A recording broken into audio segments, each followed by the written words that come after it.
All right, welcome to another exciting day of English. I hope you all had a good weekend or whatever. I wanted to... Boring! When do you stop talking and start dismissing us? Anyway, I just wanted to say that I'm very disappointed in all of you. Blah, blah, blah. Nobody cares. Why study a language we already know anyways? Am I right? Dude, shut up. As I was saying, 18 of you didn't turn in the homework. I know we've only been in the class like 6, 7 days. No. but 6, 7! What the hell was that? 6, 7! What's next? Mangoes with mustard? Shut up. Mango. Was it something he said?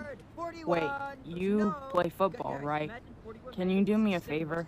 6, 7! Oi. Now! Uh,